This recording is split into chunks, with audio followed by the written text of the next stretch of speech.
I'm Rick Harp. This is your APTN News Brief for Wednesday, May 1st. We begin once again in a Winnipeg courtroom, where Jeremy Skibicki is set to stand trial for the alleged 2022 murders of 4 Indigenous women: Rebecca Contois, Morgan Harris, Marcedes Myran, and the as-yet-unidentified Buffalo woman. And on day 2 of the pre-trial proceedings, the focus so far has been on a constitutional challenge of the jury's impartiality. T.R. Wheatley has more.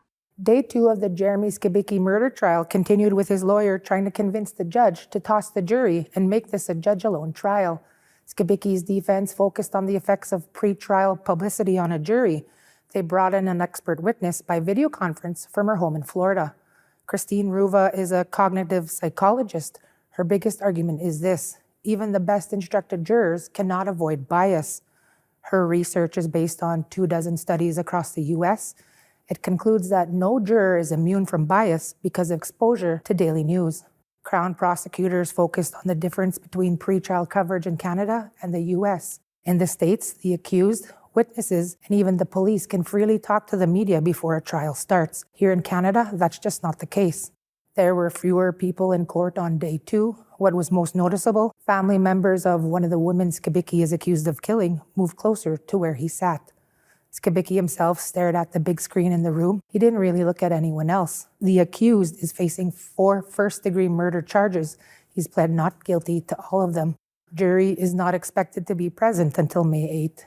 T.R. Wheatley, APTN National News, Winnipeg. To Ottawa, where concerns have been voiced over nuclear power in New Brunswick.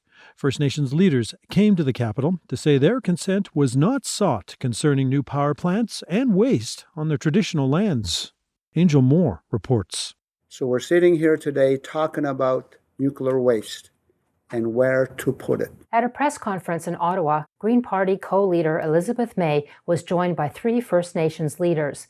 They were there to reject the possible expansion of the nuclear industry in their territories. Grand Chief Ron Tremblay is from the Holistic Council in New Brunswick and is worried about the waste produced. Our people were never consulted or asked about our input or concerns about nuclear. Tremblay is talking about the Pointe Le Pro nuclear generating station. Atlantic Canada's only nuclear plant is located 20 kilometers west of St. John, New Brunswick.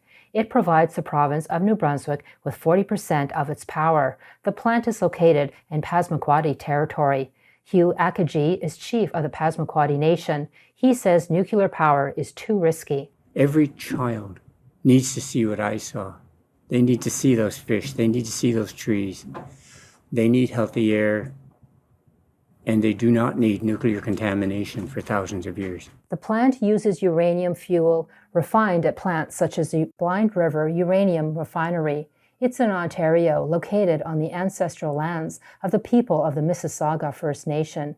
Peyton Petawanaquit is a councillor there and says her band has issued a band council resolution to declare opposition to any future use of the Blind River Refinery site that would see these lands being used as a disposal site for radioactive wastes. Unfortunately, the challenges faced by our First Nation are not unique, and the environmental discrimination is happening all across the country. Petawanaquit says her community in Ontario is consulting with Canada Nuclear Safety Commission, but she says treaty rights are not being upheld.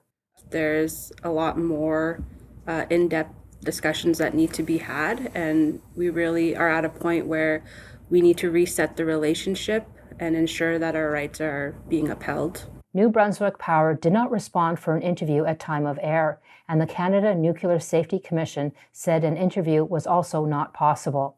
Angel Moore, APTN National News, Jabotuk, also known as Halifax. A notorious Northern Ontario residential school is once again in the spotlight. On Tuesday, survivors of the St. Anne's Institution spoke before a Senate committee. Fraser Needham explains why.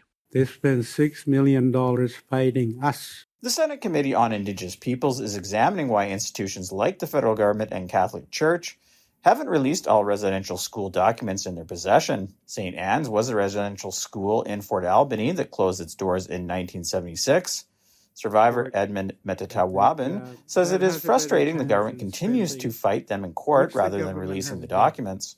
$6 million that could have gone somewhere else more positive. If they spend $6 million to fight us, what is it that they're hiding?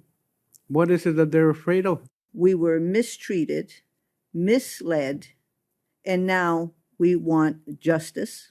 Evelyn Korkmaz is also a survivor of St. Anne's.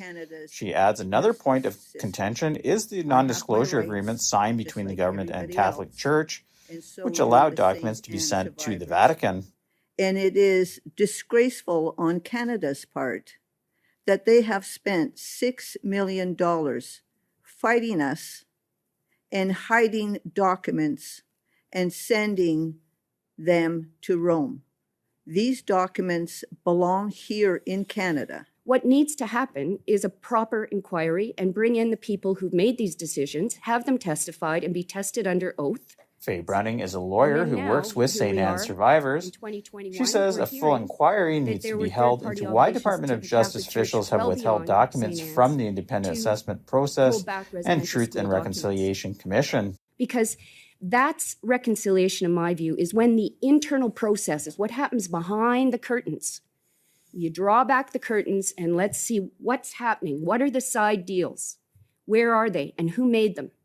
And those people have to be held accountable. Fraser Needham, APTN National News, Ottawa. And finally, the Innu Council of Mashtouiats went before the Supreme Court of Canada last week, arguing the province of Quebec has underfunded their police service.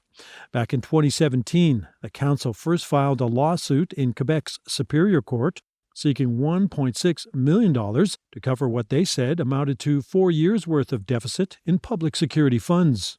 Then in 2022, the Quebec Court of Appeal ordered the federal and provincial governments to reimburse the $1.6 million. And while Canada paid its share, Quebec appealed the decision in February of 2023. Mashtouiat's Deputy Chief Jonathan Gilvereau. Everything went well. From our point of view, we certainly think we have a solid case, a rock-solid case. So, we are confident about what comes next. What I can tell people is that the history is quite long. We are now in our third court case on the matter of public security funding. And that's your APTN News Brief for Wednesday, May 1st. I'm Rick Harp.